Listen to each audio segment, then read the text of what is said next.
इंदौर के छोटी ग्वालटोली क्षेत्र में एक 16 वर्षीय नाबालिग छात्रा ने अपने जन्मदिन से महज कुछ घंटे पहले मौत को गले लगा लिया। छात्रा अपने जन्मदिन पर नए कपड़े खरीदने के लिए पिता से 5,000 रुपए की मांग कर रही थी, लेकिन आर्थिक तंगी के चलते पिता द्वारा कम पैसे दिए जाने से वह नाराज थी।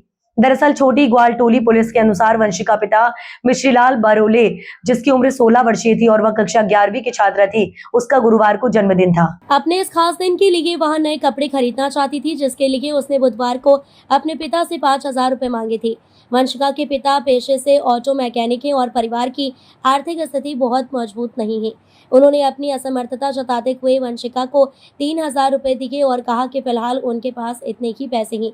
पिता की इस बात से वंशिका काफी नाराज हो गई थी। बुधवार को परिवार में एक शादी का कार्यक्रम था। वंशिका की मां, बहनें और परिवार के अन्य सदस्य उस शादी में शामिल होने गए थे, लेकिन नाराजगी के चलते वंशिका ने जाने से साफ इनकार कर दिया और घर पर ही रुक गई।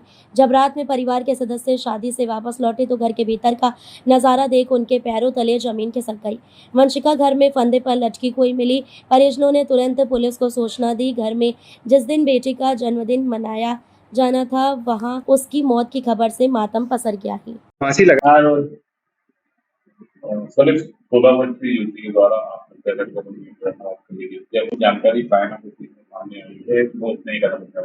ये 16 वर्षीय युवती ने कल देर रात्रि लगभग 2 से 3 के बीच में घर में अकेले होते हुए फांसी लगा ली थी, जिस पर से सारे परिजन जो हैं वो किसी पारिवारिक शादी विवाह में गए थे और बच्ची विवाह में ना जाते हुए घर में ही अकेली थी। जब परिजन सुबह पहुंचे तो उन्होंने देखा कि घर का दरवाजा तो अंदर से बंद है, पर जब कई बार खटखटाने के उपरांत भी उसका रूम का दरवाजा नहीं खुला तो फिर वो तोड़ के अंदर पहुंचे, जिस पर से पता चला कि बच्ची के द्वारा फांसी कारित कर ली गई है।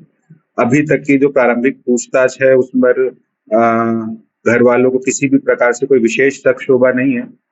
2-3 बातें सामने कुछ सूत्रों से सामने आ रही हैं कि जैसे बच्ची का जन्मदिन था आज, जिस पर से उसने परिवारजनों से 5,000 रुपए की मांग की थी, जिस पर से परिवारजन ने उनको 3,000 रुपए दे भी दिए थे।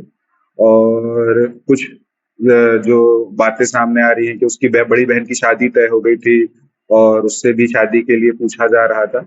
ऐसी कई सारी बातें अलग अलग सूत्रों से सामने आई हैं। अभी क्योंकि घटना आज ही रात्रि की है, इस वजह से इसमें अग्रिम जो भी पूछताछ होगी परिजनों से, मित्रजनों से और जो आस पड़ोसी हैं, उसके बाद निष्कर्ष पर पहुंचा जाएगा। हर पहलू पे इस पर जांच की जाएगी। प्रथम दृष्टया मर्ग पाए जाने पे 194 BNSS में मामला पंजीबद्ध कर लिया गया है।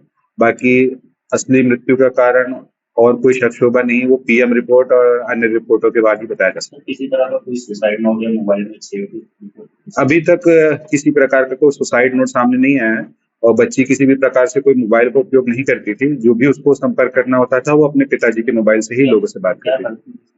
अब अभी वर्तमान में वो पढ़ाई कर रही थी स्कूल में।